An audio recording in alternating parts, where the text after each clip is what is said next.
sa isang relasyon, lalong-lalo na sa relasyon na medyo problemado at mapang-abuso ang lalaki. Ito yung mga dapat mong makita at dapat mong iwasan. Hello guys! So, ang topic natin for today, mga pagkakasala ng lalaki na kapag ginawa sa iyo, huwag na huwag mong patatawarin. So, kung interesado kang malaman ang mga kagagawan at kapalpakan ng mga lalaki na ito, panoorin mo ang video na ito. So, without further ado,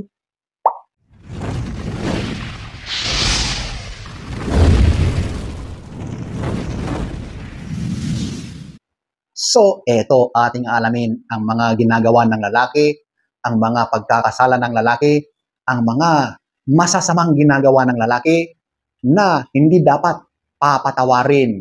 Number 1, ito, yung laging nagsisinungaling. Alam mo, yung constant lying or yung paulit-ulit na pagsisinungaling, walang patutunguhan yan. Kasi walang magandang mangyayari sa relasyon nyo. Kumbaga, umiikot kayo sa isang relasyon na punong-puno ng pagsisinungaling. So kapag madalas na nagsisinungaling ang iyong partner na lalaki, huwag na huwag mo nang patawarin yan. Sa umpisa, siguro maiintindihan mo. Pero kapag pinagsabihan mo na at paulit-ulit na lang yan, huwag na huwag mo nang bigyan ng chances. Kasi yung chances na yan, kapag lagi-lagi mo siyang pinapatawad, kasi ikaw naman ay talagang mabait, mapagpatawad, nagbibigay ng mga chances para magbago yung lalaki, aabusuhin ka niyan. Pagtatawanan ka niyan sa isip niya, wala ito, napakahinang uri ng babae ito, konting bola lang, konting lambing lang, ayan na, bumibigay ka na. O, di ba? Ganyan ang mga lalaki na talagang kaya kang paikutin dahil sa kanilang pagsisinungaling, di ba? Ganyan yan. Kaya kapag paulit-ulit na yung pagsisinungaling ng lalaki, bumitaw ka na. Huwag mo na yan patawarin. Kung talagang hindi mo kayang patawarin, edi ikaw na lang ang umalis dyan sa relasyon na yan. Kayaan mo na siya. Pamigay mo na siya sa mga karapat-dapat sa kanyang pagsisinungaling. Siguro, meron na rin siyang katapat dyan na nag-aantay sa kanya. O, di ba? So, ayan po, ang number 1, constant lying or paulit-ulit na pagsisinungaling. Number 2, ito yung he is rude to you. Ano ba ang rude? Ito yung mga gawain ng lalaki na bastos, di ba? Yung wala siyang pakundangan, yung malupit siya kung magsalita, yung marahas siya, yung galit na galit lagi siya, yung parang hindi siya nag-iisip kapag gumagawa ng mga bagay-bagay towards you. O, di ba? Minsan talagang yung mga sinasabi niya sa'yo ay sobrang nakaka-insulto, yung nakaka-demoralize, di ba?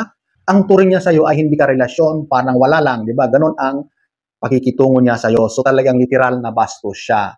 Kapag tayo ay nasa isang public place, wala siyang pakundangan.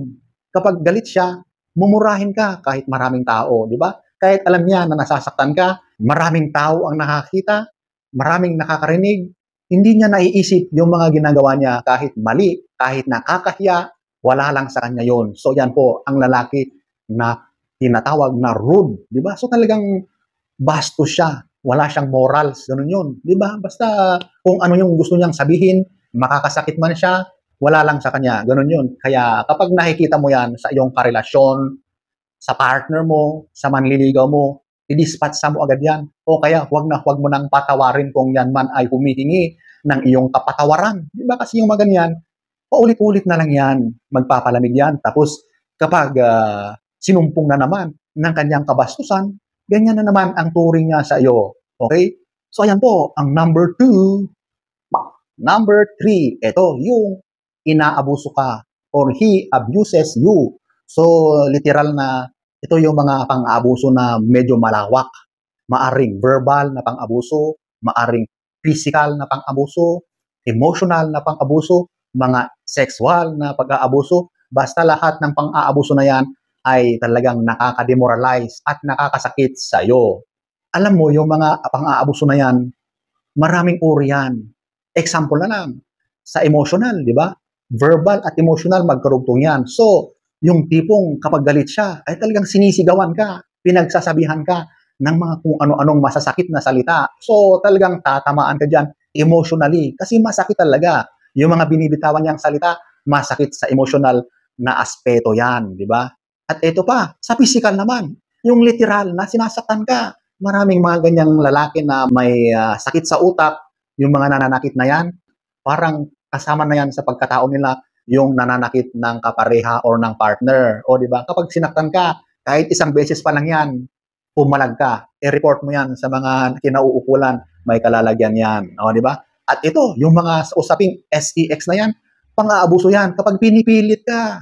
Pag ayaw mo, tapos pinilit ka, kakasuhan mo yan ng pagsasamantala sa'yo, kulong ang katapat niyan. O, di ba? Yung mga ganyang pang-aabuso, lahat ay walang kapatawaran kapag ginawa sa'yo. So, kapag isa sa mga ito ang inyong nararanasan, huwag niyo siyang patawarin o kaya umalis na kayo sa ganyang uri ng relasyon. So, ayan po, ang number 3. Number 4, ito yung he blames you with all of the problems or ito yung ikaw daw ang may kasalanan sa lahat ng mga nangyayaring problema. O di ba ang galing? Saan siya nakakuha ng ganyang mga pananalita para sabihin yan sa'yo? Aba, ano siya? Siya ang perpektong tao? Walang ganun, di ba? So, ang mga ganitong lalaki, ito yung mga narcissist na pag-uugali or ito yung mga mahilig ano bang tawag doon? Kapag sila ang may kasalanan, gagawa sila ng kwento para baliktarin yung sitwasyon at ang lalabas, ikaw na talaga ang may kasalanan. Ito pala yung gaslighting. Ayan po, yung mga ganyang mga uri ng lalaki, toxic ang pagsasama nyo kapag nasa ganyang karelasyon nyo. Kapag ganyang lalaki ang karelasyon nyo. Magkarugtong yan, yung ganyang narcissist, saka yung gaslighting, halos magkasama yan. So, mahirap makisama sa ganyang uri ng lalaki. Kasi kapag may dumating na problema, sigurado ikaw ang may kasalanan niyan. Siguradong ituturo ka. Ikaw lagi ang dahilan ng mga nangyayaring hindi maganda sa inyong pagsasama at lahat-lahat. Basta ang sasabihin niya, ikaw ang may kasalanan. Dahil sa'yo, kaya tayo ay naging ganito. Basta lahat-lahat ng masamang nangyayari, ikaw at ikaw at ikaw lagi ang may kasalanan. So ang blame lagi is nasa iyo. Wala kang maririnig na magsasabi siya na ako ang may kasalanan. Sorry, mga ganun. Wala kang maririnig na ganyan sa isang tao na narcissist. O, diba? So, ayan po. So, kapag nakita mo yung mga ganyang ugali, pakikitungo ng lalaki sa'yo, i-dispatcha mo na yan. O kaya, umalis ka na. Huwag mong patawarin. Kapag siya ay humihingi ng kapatawaran o ng second chance, huwag na, huwag na, huwag na. Okay? So, ayan po. Ang number 4. Number 5. Ito yung pinagtataksilan ka na. Or ito na yung he cheats on you. O, di ba? So, alam mo, yung mga ganitong nag-cheat, hindi pa kayo, nag-cheat na yan. O, di ba? Siguro sa kanyang mga previous na karelasyon, mga girlfriends noon pa, talagang nag-cheat na siya. Nag-cheat siya doon sa kanyang previous girlfriend or karelasyon. Kaya ngayon, nasa iyo na siya. O, di ba? Ngayon, ang gagawin niya ulit sa'yo, ganun ulit.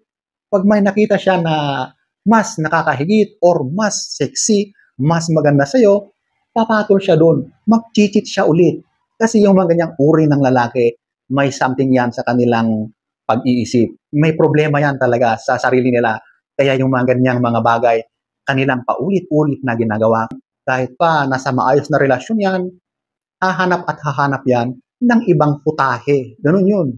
So, kapag nag-cheat na yan minsan sa'yo, nasa iyo na yan kung pagbibigyan mo pa ng isang tsansa. Pero kapag umulit na yan, automatic na, huwag na. Never mo nang patawarin yan. Kasi paulit-ulit na yan. Minsan, nagiging debate yung kasabihan na once a cheater, always a cheater. Ako ay naniniwala dyan. Pero yung iba, talagang sadyang sabi nila, yung Diyos nga nagpapatawad, tayo pa kaya? O, di ba? Ganun nga. So, nagiging matinding debate yan. So, nasa iyo na yan kung ikaw ba ay mapagpatawad or hindi. Pero advice ko sa'yo, kapag ganyan, huwag na. Okay? Kasi yung cheaters, sigurado yan, paulit-ulit-ulit yan. Kasi magpapalamig lang yan. Tapos, pag nakachimpo ulit, ayan na naman siya. Di ba? So, ayan po, ang number 5. So, ayan po, ang mga ginagawa or gawain ng isang lalaki na huwag mo nang patawarin. So, sana ay nagustuhan nyo ang ating topic for today. Next story time. Don't forget to subscribe.